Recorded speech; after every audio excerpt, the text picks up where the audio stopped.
if you want to change the world, start off by making your bed. If you make your bed every morning, you will have accomplished the first task of the day. It will give you a small sense of pride, and it will encourage you to do another task, and another, and another. And by the end of the day, that one task completed will have turned into many tasks completed. Making your bed will also reinforce the fact that the little things in life matter.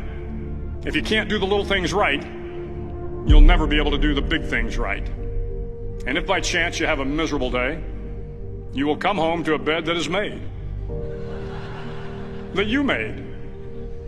And a made bed gives you encouragement that tomorrow will be better. To pass SEAL training, there are a series of long swims that must be completed. One is the night swim. Before the swim, the instructors joyfully brief the students on all the species of sharks that inhabit the waters off San Clemente.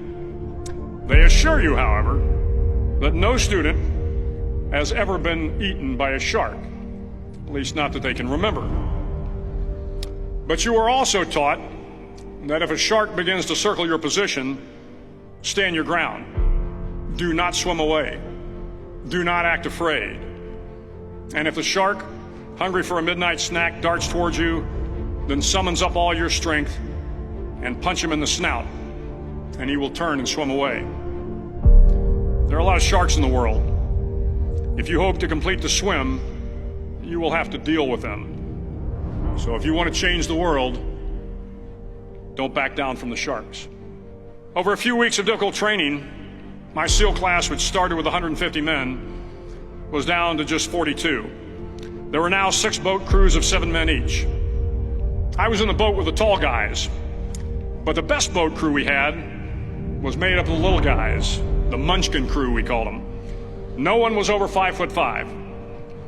The Munchkin boat crew had 1 American Indian, 1 African American, 1 Polish American, 1 Greek American, 1 Italian American, and 2 tough kids from the Midwest.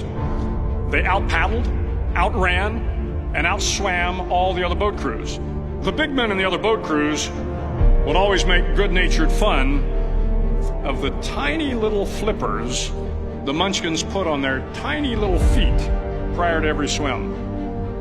But somehow these little guys from every corner of the nation and the world always had the last laugh, swimming faster than everyone and reaching the shore long before the rest of us. SEAL training was a great equalizer. Nothing mattered but your will to succeed, not your color, not your ethnic background, not your education, not your social status. If you want to change the world, measure a person by the size of their heart, not by the size of their flippers. The 9th week of training is referred to as Hell Week. It is 6 days of no sleep, constant physical and mental harassment, and 1 special day at the Mud Flats. The Mud Flats are an area between San Diego and Tijuana where the water runs off and creates the Tijuana Sloughs, a swampy patch of terrain where the mud will engulf you. It is on Wednesday of Hell Week that you paddle down to the Mud Flats and spend the next 15 hours trying to survive the freezing cold, the howling wind, and the incessant pressure to quit from the instructors. As the sun began to set that Wednesday evening, my training class, having committed some egregious infraction to rules, was ordered into the mud. The mud consumed each man till there was nothing visible but our heads.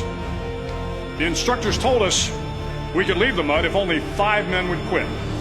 Only 5 men, just 5 men, and we could get out of the oppressive cold. Looking around the mud flat, it was apparent that some students were about to give up.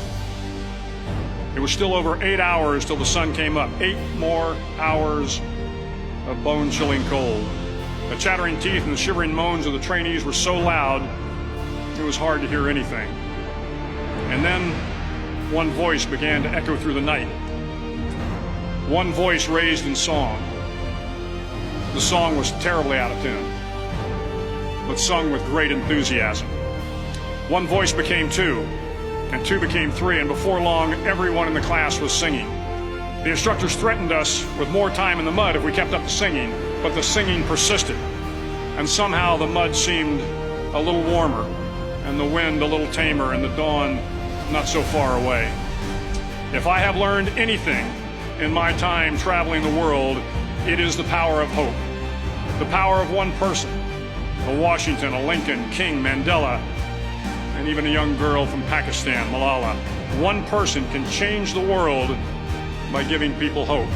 So if you want to change the world, start each day with a task completed. Find someone to help you through life. Respect everyone. Know that life is not fair and that you will fail often.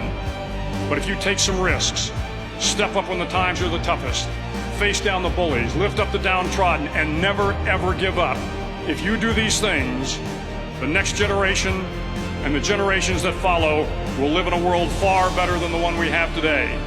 And what started here will indeed have changed the world for the better.